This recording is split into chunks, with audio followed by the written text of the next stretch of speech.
अब यह निर्णय हुआ है कि प्रतिदिन 3000 लोगों को हम लोग सभी केंद्रों पर आमंत्रित करेंगे। परसों तक उनका एडमिट कार्ड, जैसा कि आप लोगों को मालूम है, उत्पाद विभाग के सिपाहियों की नियुक्ति प्रक्रिया शारीरिक दक्षता परीक्षण जो है वो 22 अगस्त से प्रारंभ हुई थी। उसमें दिनांक 2 सितंबर तक 7 केंद्रों पर ये बहाली हो रही थी। उसमें 12 अभ्यर्थियों की दुखद मृत्यु के पश्चात इस प्रक्रिया को कुछ समय के लिए स्थगित किया गया था। माननीय मुख्यमंत्री जी के द्वारा इसकी समीक्षा की गई और इसको हम लोग अब आगे बढ़ाने की दिशा में आगे बढ़ेंगे। मैं आपको ये बताना चाहता हूँ कि यह निर्णय लिया गया है कि अभी तक इसमें करीब 5,13,000 अभ्यर्थियों के द्वारा आवेदन भरा गया था और तकरीबन 4 लाख अभ्यर्थियों की दौड़ की प्रक्रिया इसमें समाप्त हो चुकी है। उस 4 लाख अभ्यर्थियों की दौड़ की प्रक्रिया में एक्चुअल जो अटेंडेंस हुआ है, जिन लोगों ने एक्चुअल दौड़ में जिन लोगों ने हिस्सा लिया है वो तकरीबन 1,87,704 हैं। तो ये 4 लाख तक के करीब रोल नंबर तक की दौड़ हुई है और रोल नंबर नहीं, मतलब 4 लाख संख्या में दौड़ हुई है। रोल नंबर तो आगे पीछे हो सकता है, जिसमें 1,87,704 लोगों ने दौड़ में हिस्सा लिया है और जो सफल हुए हैं दौड़ में और चेस्ट नापी के बाद जो उनका हरता था वो 1,17,031 लोग अभी तक सफल हुए हैं। अभी तकरीबन 1,13,14,000 की दौड़ अभी और बची हुई है।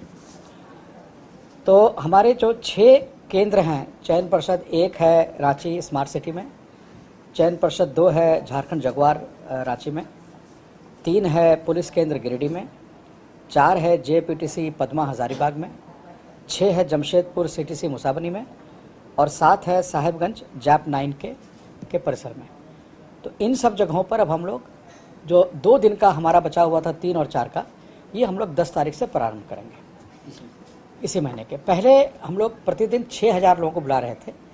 अब यह निर्णय हुआ है कि प्रतिदिन 3,000 लोगों को हम लोग सभी केंद्रों पर आमंत्रित करेंगे। तो जिनकी दौड़ 3 तारीख को थी, 3 सितंबर को थी, वे अब 10 और 11 को, पहला 3,000 10 तारीख को, अगला 3,000 11 तारीख को दौड़ेंगे। जिनकी दौड़ 4 तारीख को थी अंतिम दिन, वे अब 12 और 13 को दौड़ेंगे। तो ये 6 केंद्रों की बहाली जो है ये 13 तारीख को हम लोग समाप्त कर चुके होंगे। उसके बाद हमारा बचेगा पलामू का चियाकी केंद्र। तो यह निर्णय लिया गया है कि पलामू के चियाकी केंद्र में जिन लोगों की दौड़ बची हुई है उनकी दौड़ अब पलामू में नहीं करके उनको शेष जो 6 हमारे जगह हैं उन 6 स्थलों पर उनको डिस्ट्रीब्यूट कर दिया जाएगा। तो ये चूँकि 14 से लेकर के 17 तक अवकाश है, उस बीच में मिलादुन्नबी भी का भी पर्व है और विश्वकर्मा पूजा है और संभवतः कर्मा का भी डेट निकला हुआ है।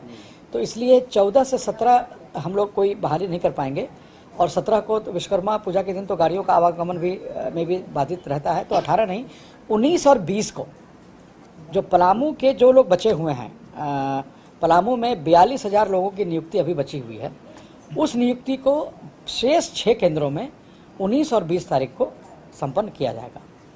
JSCC के द्वारा कल से लेकर परसों तक ये जो परिवर्तन हो रहा है डेट का और स्थल का, ये हम लोग कल से परसों तक उनका एडमिट कार्ड जो है, फ्रेश एडमिट कार्ड उनके साइट पर अपलोड हो जाएगा। तो जो अभ्यर्थी हैं वो एडमिट कार्ड अपना अपलोड कर सकते हैं। उनको पता चल जाएगा कि उनको किस तारीख को किस सेंटर पर पहुंचना है।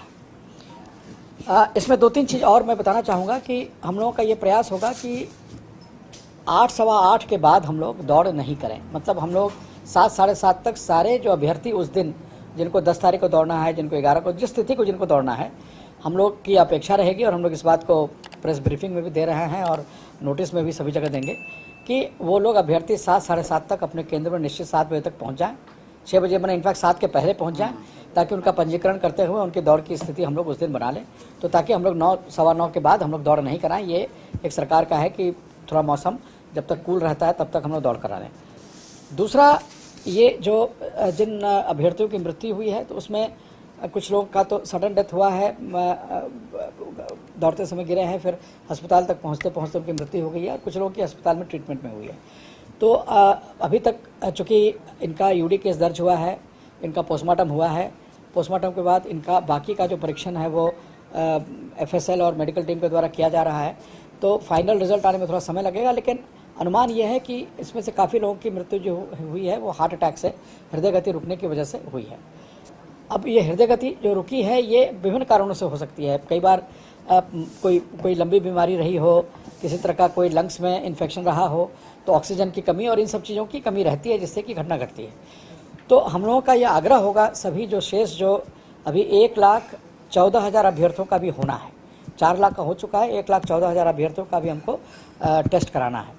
तो जो शेष बचे अभ्यर्थी हैं उनसे हम लोग आग्रह कर रहे हैं आपके माध्यम से कि अगर किन्हीं को कोई मेडिकल कंडीशन है, अगर कोई कभी बहुत बीमार पड़े हों, कुछ लोगों को एरिथमिया का जो धड़कन दिल का तेज हो जाता है दौड़ने पर या एक्सरसाइज करने पर, जो धड़धड़ी जिसको हम लोग कहते हैं, जो धड़कन तेज हो जाता है, तो अगर किसी को कोई इस तरह का मेडिकल कंडीशन है तो उनसे आग्रह होगा कि एक बार अपने चिकित्सक से परामर्श कर लें कि उन्हें ये दौड़ में शामिल होना चाहिए, नहीं होना चाहिए। ये उनका निजी एक तरह से परामर्श है। ये मतलब हम लोग एनफोर्स करने का हमारे पास कोई लीगल राइट नहीं है और कोई हमारे पास कोई साधन भी नहीं है, लेकिन उनसे सभी अभ्यर्थियों से आग्रह है कि वो अपनी स्थिति को देख लें। अगर वो पूरी तरह स्वस्थ हैं और दौड़ने में उनको कोई बाधा नहीं है, उनकी प्रैक्टिस अच्छी है, तो निश्चित रूप से जैसे अभी तक लोग पार्टिसिपेट किए हैं वैसे आगे सभी लोग पार्टिसिपेट करेंगे। लेकिन अगर किसी के पास कोई मेडिकल कंडीशन है, किसी प्रकार का कोई अगर उनको स्वास्थ्य में पहले किसी तरह की कोई बात हुई है जिसका उन्होंने जांच कराया है, तो वो अपने विवेक के अनुसार,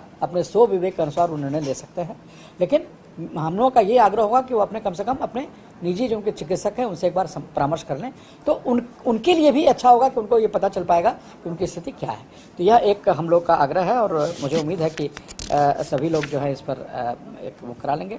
और जितने भी हमारे जो 6 जो ये जगह हैं जहाँ पर टेस्ट होना है, वहाँ यह भी निर्णय लिया गया है कि जो आपने देखा होगा ऑक्सीमीटर जो होता है जिससे कि हम ऑक्सीजन और पल्स रेट नापते हैं, और बीपी की मशीनें जो हैं वो भी अब हम लोग पर्याप्त मात्रा में सभी जगहों पर रखेंगे, ताकि किसी को दौड़ के दिन भी अगर किसी को लगे कि हमारी तबीयत ठीक नहीं है तो वो वहाँ अपनी जांच जा करके दौड़ के पहले भी करा सकता है। जिसकी भी इच्छा होगी वो अपना टेस्ट करा सकता है कि उसका रक्तचाप का क्या पोजीशन है, उसके ऑक्सीजन सैचुरेशन क्या है उसके बॉडी में, वो निर्णय ले सकता है। तो हम लोग का यही प्रयास है कि हम लोग 10 तारीख से जो शेष जो हम लोग का जो 1,14,000 करीब तकरीबन कैंडिडेट बचे हैं जो कि शामिल नहीं हुए हैं अभी तक, इनका डेट 3 और 4 और उसके आगे के दिनों में था, वो हिस्सा लेंगे। और हम लोग इसको 13 तारीख तक 6 केंद्रों का और 19 और 20 को जो पलामू के जो शेष बचे हुए थे उनको हम लोग 19 और 20 तक हम लोग संपन्न करा करके हम लोग इसकी सूचना जीएसएस को दे दें। पलामू का जो स्थल है वहाँ हम लोग नहीं करा रहे हैं कैंसिल, मतलब उसको कैंसिल मत कहिए, स्थल को हम लोग पलामू में नहीं कराएंगे, पलामू को चेंज करके हम लोग बाकी 6 जगह डिस्ट्रीब्यूट कर दे रहे हैं। कारण क्या है सर, देश का कारण कुछ? देखिए, मैंने आपसे कहा ना कि ये तो सभी का मेडिकल बोर्ड के द्वारा अंतिम परीक्षण किया गया है। अंतिम परीक्षण का 1-2 प्रतिवेदन हम लोगों ने देखा है जिसमें कि उन्होंने अपना ओपिनियन रिजर्व रखा है जब तक कि विसरा और अन्य चीज़ों की जांच नहीं हो जाती है। तो इसके बारे में अब मेरा कोई आधिकारिक तौर पर कहना मेरे लिए संभव नहीं होगा, लेकिन जो चिकित्सकों की एक राय थी कि अगर सडन डेथ किसी का होता है तो हृदय गति रुकना एक उसका कारण हो सकता है और वो विभिन्न कारणों से होता है। तो हम लोग से सभी से यह आग्रह इसीलिए हम लोग कर रहे हैं कि अपना एक कम से कम असेसमेंट लोग कर लें। पलामू ऐसा जनरली हम लोग ये देख रहे हैं कि थोड़ा सा वहाँ जो डेथ वहाँ पर 12 जो डेथ हुए उसमें से 5 पलामू में हुआ है। तो निश्चित रूप से अभी हम लोग को ये नहीं पता है कि ऐसा क्यों हुआ। तो हम लोग का यह प्रयास है कि अगर वहाँ जहाँ हम लोग बहाली प्रक्रिया कर रहे हैं वहाँ अगर न किया जाए और इससे अगर लोगों को चोट लगने में या लोगों को बीमार पड़ने में अगर नहीं पड़ने में मदद मिलती है तो हम लोग वो कर रहे हैं। मेडिकल कैंप सब जगह है, मेडिकल कैंप पलामू में भी था, सभी जगह जिस समय लोग तबीयत खराब हुई है तत्क्षण उन लोगों को मेडिकल हेल्प और उनको दिया गया और उनको हॉस्पिटल भेजा गया है। इसमें कहीं कोई कोताही नहीं हुई है। देखिए ऐसा है वो उस चीज़ पर हम लोग कोई बात नहीं कर सकते हैं, इसलिए कि हम लोग को नहीं पता।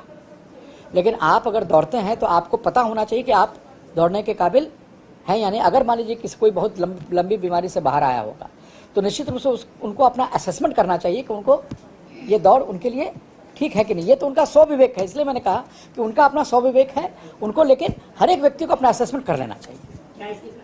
देखिए ये नहीं, इस पर हम लोग कोई टिप्पणी नहीं कर सकते हैं, चूंकि हम लोगों के पास अभी तक कोई मेडिकल रिपोर्ट में फाइनल ओपिनियन नहीं आया।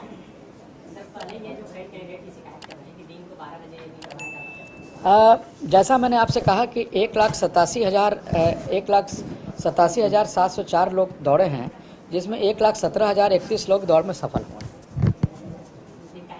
नहीं तो सफल हुए हैं तो उसी दौरान ना सफल हुए हैं, सुबह से लेकर दोपहर तक सफल हुए हैं ना।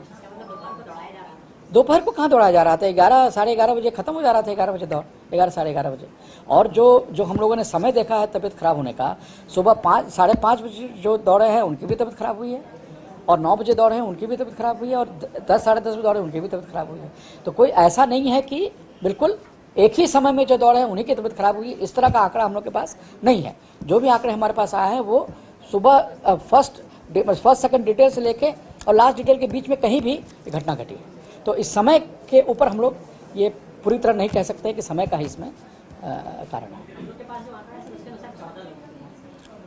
आई डोंट नो, हम लोग के पास तो 12 की सूचना है। वो हम लोगों ने इस बार हम लोग प्रयास कर रहे हैं और निर्देश भी दिया जाएगा सभी को कि जैसे ORS जो हम लोग कहते हैं ORS ड्रिंक जो डिहाइड्रेशन पर दिया था, ORS ड्रिंक की ये की जाएगी व्यवस्था, और कुछ फ्रूट्स जैसे केला वगैरह वो फ्रूट्स भी हम लोग सेंटर पर प्रोवाइड करेंगे कि कोई अगर मान लीजिए कि किसी को चाहिए तो वो हम लोग देंगे। सर ये दूसरे स्टेट यहाँ से भी कि जो दूरी है 9 किलोमीटर वो दूसरे स्टेट से 10 किलोमीटर, वो दूसरे स्टेट पे नहीं, क्या उससे भी रिव्यू किया जा रहा है, उसे भी चेंज किया जा रहा है? देखिए 10 किलोमीटर का जब ये दौड़ का जब ये निर्णय लिया गया और ये दौड़ हो रहा है तो ये सभी जगह से निश्चित रूप से जिसमें लिया गया होगा तो तुलना करके लिया गया होगा। आगे इसमें क्या होना है इसका निर्णय राज्य सरकार के स्तर पर लिया जाएगा, इस पर अभी मेरा कुछ भी बोलना उचित नहीं है।